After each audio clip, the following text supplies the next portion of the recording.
listening to PetLifeRadio.com.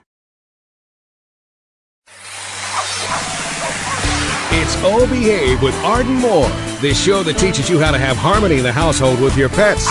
Join Arden as she travels coast to coast to help millions better understand why cats and dogs do what they do. Get the latest scoop on famous faces, their perfectly pampered pets, and who's walking who in Rin Tin Tinseltown. From famous pet experts and best-selling authors to television and movie stars, you'll get the latest buzz from wagging tongues and tails, garner great pet tips, and have a doggone fur-flying fun time. So get ready for the pause and applause as we unleash your Oh Behave host, America's pet edutainer, Arden Moore. Welcome to the Oh Behave show on Pet Life Radio. I'm your host, Arden Moore. Now, when I get stressed, I try to do a little wordplay. After all, if you take the word stressed and you spell it backwards, it becomes desserts. Now, I think of my favorite dessert, pecan pie, and I find myself smiling. It gets me in a better mood. Now, in the dog training world, a lot of emphasis is on the word heel. We're talking H-E-E-L, as to get your dog to trot along your left side. But some dogs are masters at another form of heel, spelled H-E-A-L. And here to talk about a new breed of service dogs, psychiatric dogs, if you will, is my friend Jane Miller. She is a clinical psychotherapist and the author of a book generating a lot of tail-wagging interest. It's called Healing Companions, Ordinary Dogs and Their Extraordinary Power to Transform Lives. Hey, Jane, welcome to the show. Thanks so much. It's a pleasure to be here. Well, Jane, I hope, is going to share us some of her therapy success stories, and she's going to explain how a dog with a cool name like Umaya inspired her. Plus, she's going to get you some ways that maybe your dog can learn some cool tricks around the house right after we pay for the show by taking a commercial break. So, everybody, sit and stay. We'll be right back. Time for a pause. 4 furry ones, actually. Sit and stay. Oh Behave will be right back.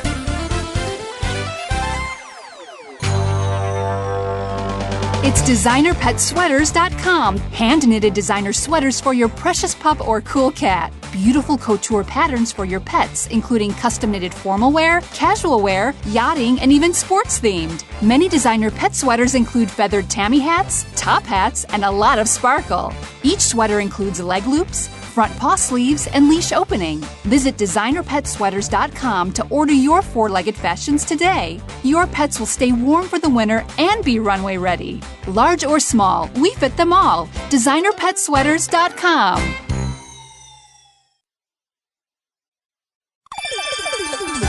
Let's Talk Pets on PetLifeRadio.com. Oh Behave is back with more tail-wagging ways to achieve harmony in the household with your pets. Now, back to your fetching host, America's pet edutainer, Arden Moore. Welcome back to the Oh Behave show on Pet Life Radio. I'm your host, Arden Moore. Our guest today is Jane Miller. She's a clinical psychotherapist. She's an amazing dog trainer and now author of the book generating a lot of buzz called Healing Companions, Ordinary Dogs and Their Extraordinary Power to Transform Lives. Her book has earned plenty of praise from some top dogs in the world and pet world and others. We're talking Alan Schoen from Purdue, the amazing Temple Grandin, and Bernie Siegel.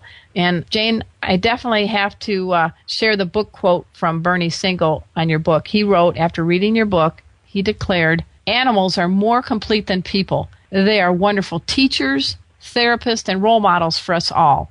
Read Healing Companions and learn about their ability to guide and heal us all." Well, I guess should we still have doctors in our lives, Jane? Well, yes, I think that we can have both. They can complement each other, and I think that is the greatest gift. As a matter of fact, when I went to see one of my doctors one day, I walked in and he looked at me and he said, "You have nurturing dog syndrome." I said, "Excuse me?" And he's Australian. And he was looking at my shirt, and I was covered in lovely golden hair from my golden retriever, and he just thought it was beautiful. He thought it was the best. And he said, if it weren't for my Cocker Spaniel, I don't know what I'd do. And, wow. He came to one of my book signings because he really understands the healing power of dogs, and his dog helped him when he was going through leukemia. So, yeah, I think we all have a lot to learn from our animals. Now, I met you a few years ago at one of these International Association of Animal Behavior Consultant conferences when it was just forming out, and we met each other, and you told me at the time that you've been wanting to do a book. So this sounds like it has been more than just a labor of love for you. So what was involved and what inspired you to do this book? Well, it's been kind of a work in progress. I started probably 8 years ago realizing that what was happening in my life and in my office needed to be explored and talked about in a greater realm.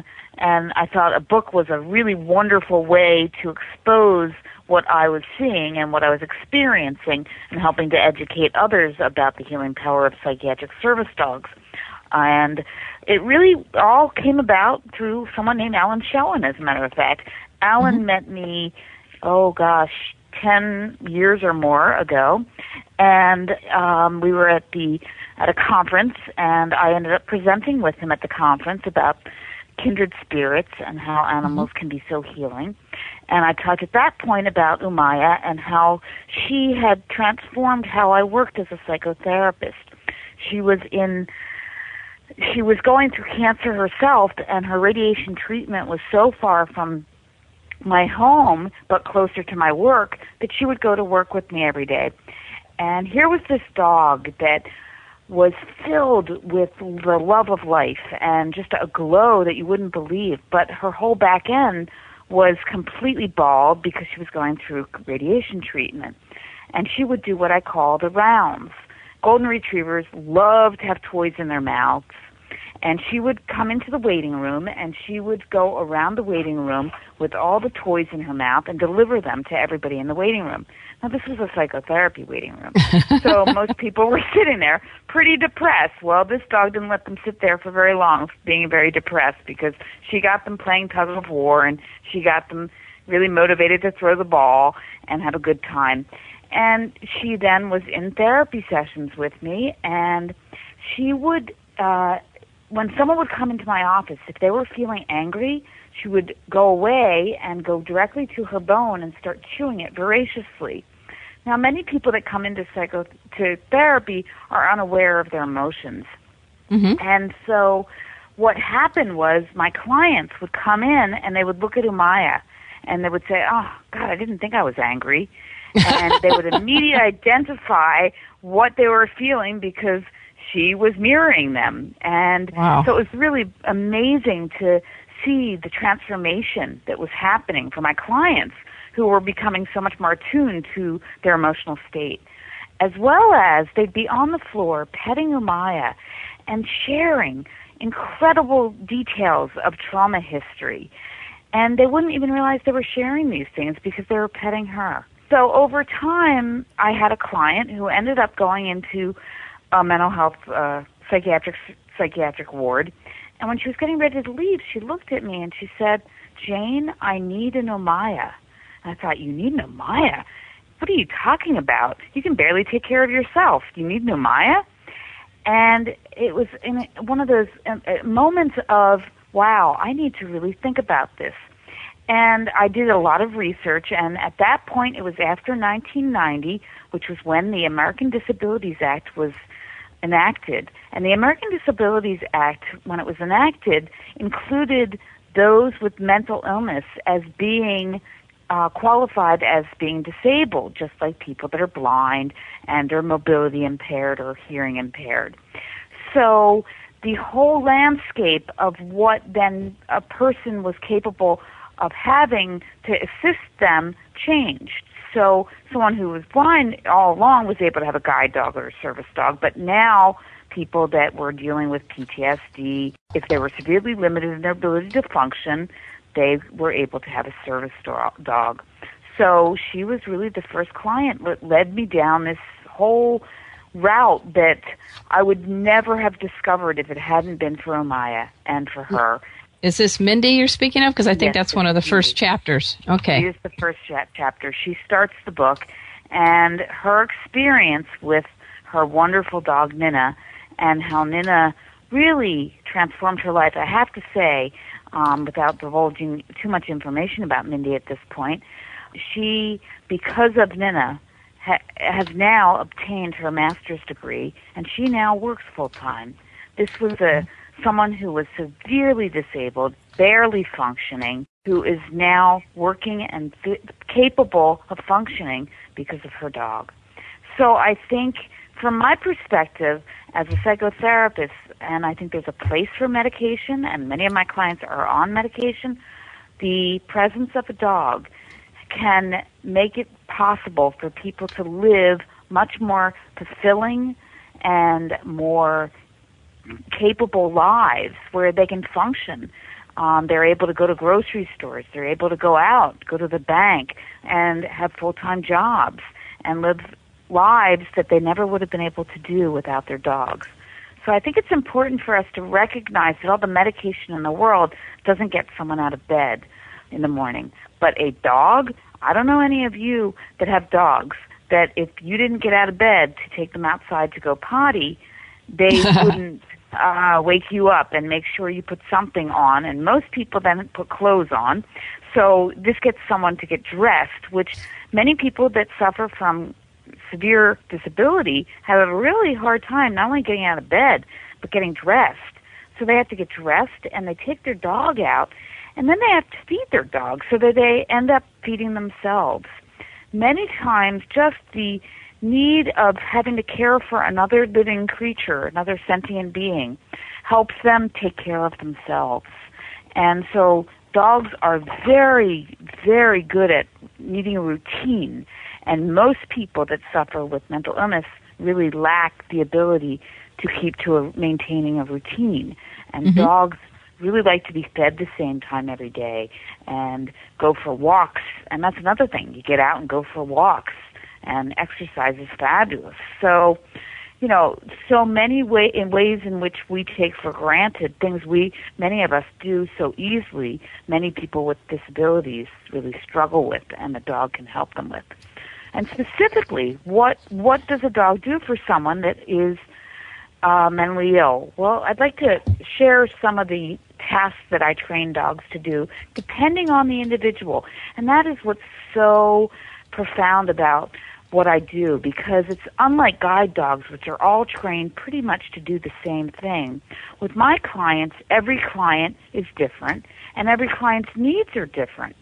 So, for example, my client who might have nightmares due to having a trauma history, she might have a trauma history, a sexual abuse trauma history, so she might be choking and not breathing, and the dog will be alerted to the choking and the not breathing while she's having the nightmare and start licking her head or pawing at her or nudging her.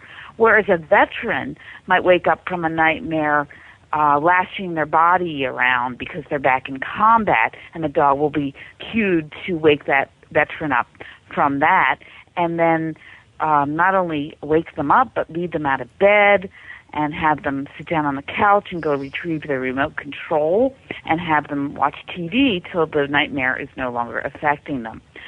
So we can have dogs trained in many different tasks. People that suffer from overeating. I've had dogs that will block the person from going to the refrigerator. They are trained to do that. They are also trained to, many people that eat out of emotional eating don't sit down when they're eating, and they pace, and the dogs are trained to kind of nudge them and lead them to a chair and then stare at them while they eat. And most people don't like to be stared at, and it makes the person realize that they're eating way too much food. And if they're anorexic, the dog can be trained to go get the food for them. So there are many different tasks. This is such a meaty book, Jane. I mean, a half-hour show can't do it justice.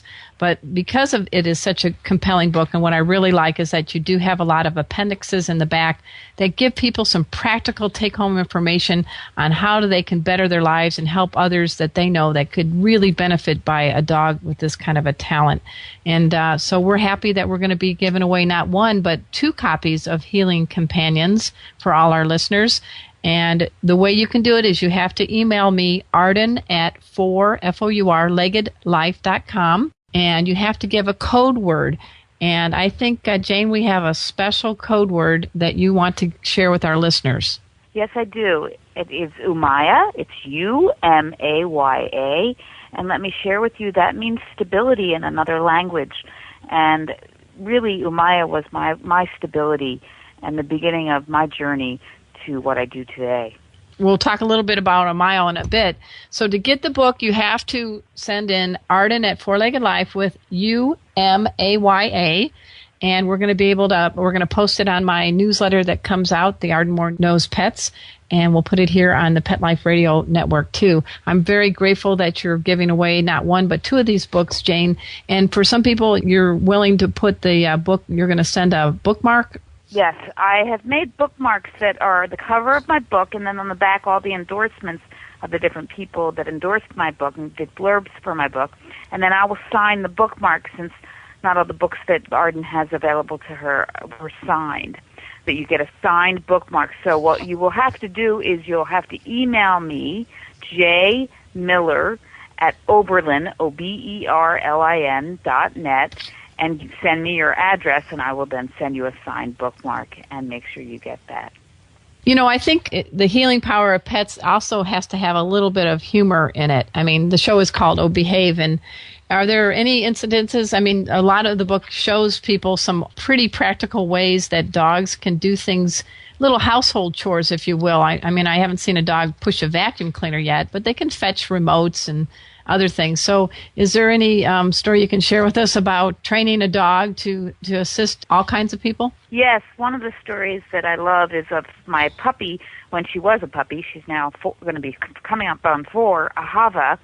I was teaching her how to go get the phone, and it was a little cell phone, and I didn't really want her lovely saliva all over my phone, so I put it inside a sock, and I put she loves tennis balls, so I stuck a tennis ball inside that as well, and I put it on the edge of the counter, and I said, go get the phone, and she ran, and she got the sock, and she was all excited, and she then ran away, and I said, Ahava, bring it here. And she kept looking at me with this very quizzical look of, why would I bring you this?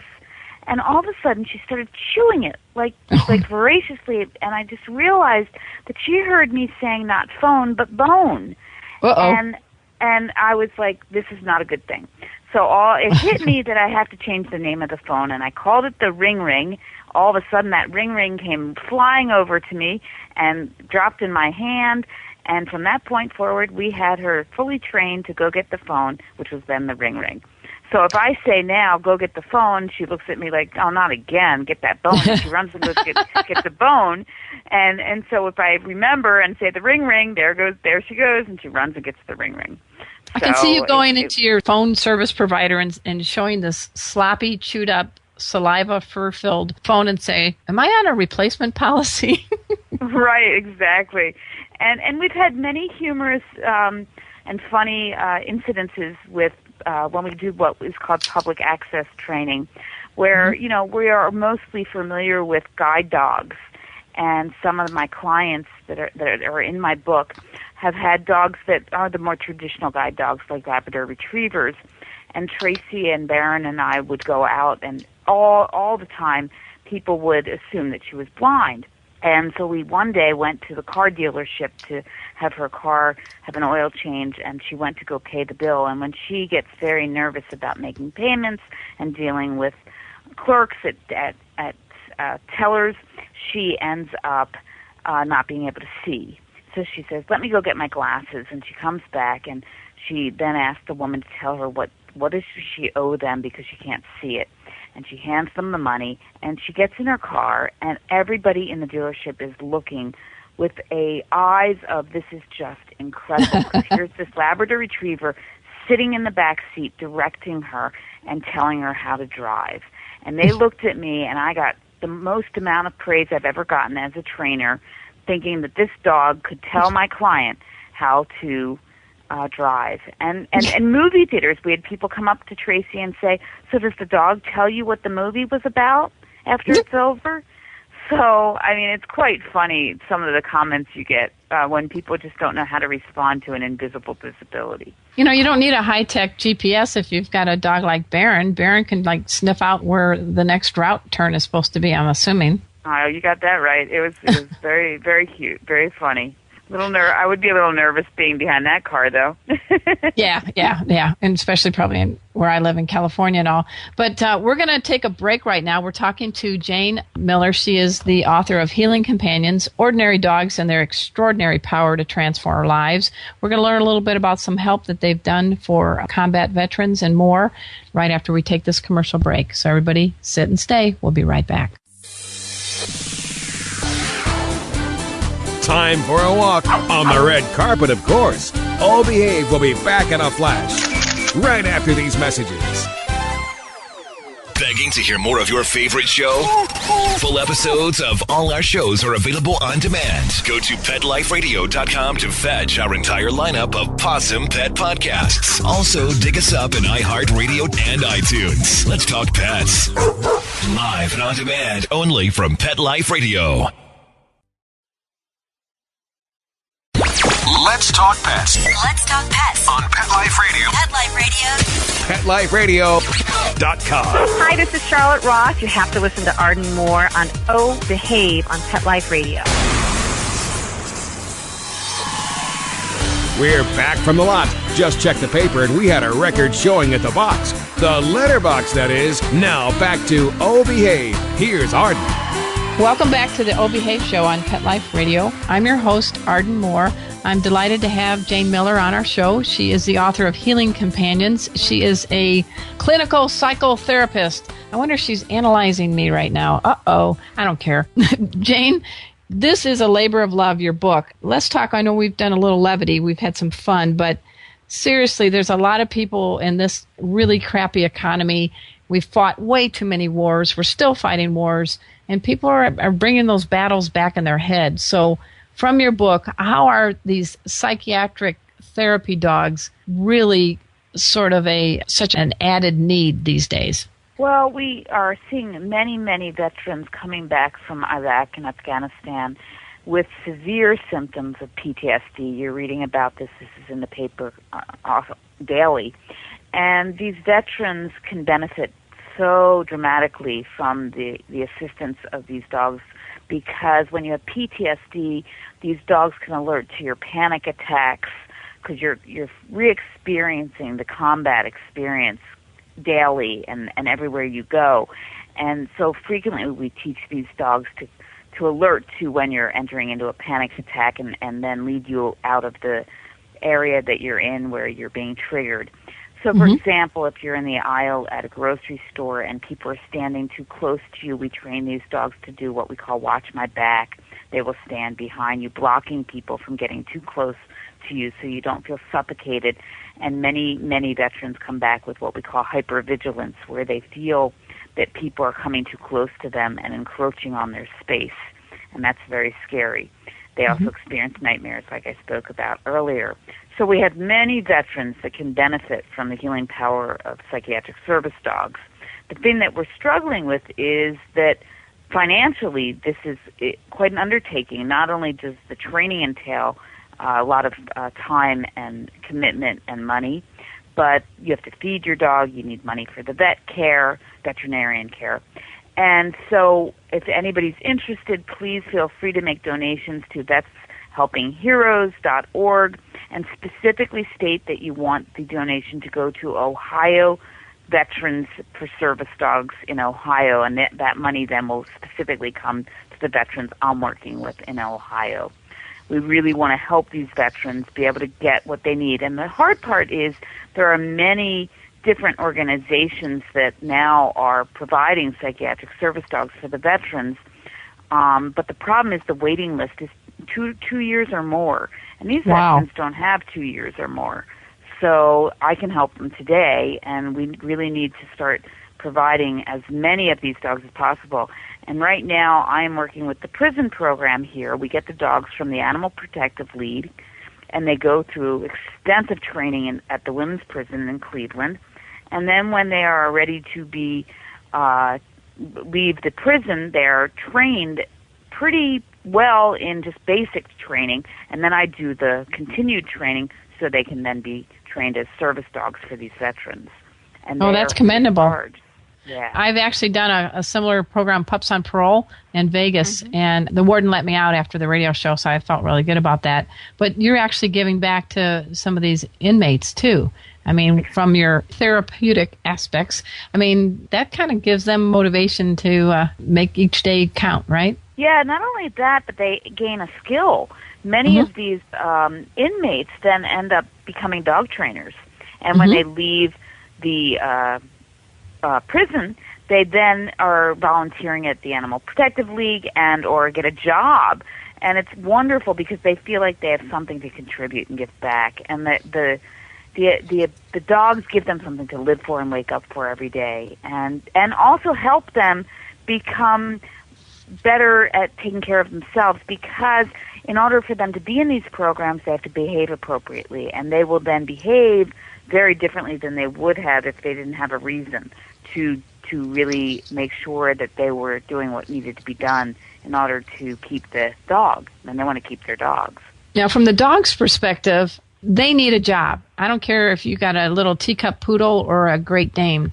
And you've been dedicated your life to dogs and to help people. So, you know, in this book, you've got a lot of different tasks that you outline in your appendixes. But these are things that any dog, as you say, an ordinary dog in a household, whether or not the person has emotional or psychological issues, don't you think that our dogs deserve to learn more every day, be little pupils, you know, pup pupils? Yes, I do. And I think, you know, we talk about exercise, but we also need to exercise their minds. Dogs are curious creatures. They love to work. Their noses are phenomenal, and helping them use their noses to find things, to hide things and have them find them. They love doing that. So I think it's quite, and it's neat to see that, boy, I trained my dog how to go retrieve the phone, or I trained my dog to go retrieve the remote control, or to get me a drink, or to get me something from the fridge, or empty out the dryer. You know, dogs really love to be challenged and try these things, as well as I think one of the things all my clients I work with, I teach them not only stress reduction, relaxation techniques for themselves, but those techniques for their dogs as well. I have a little demo video on my website. You can go to my website, www.healing-companions.com, and you can see me teaching Tracy how to help Finola learn how to relax. Because many dogs also get stressed, and being in an environment where they're working all the time, that can be stressful. And we all get stressed, and so we impact our dogs.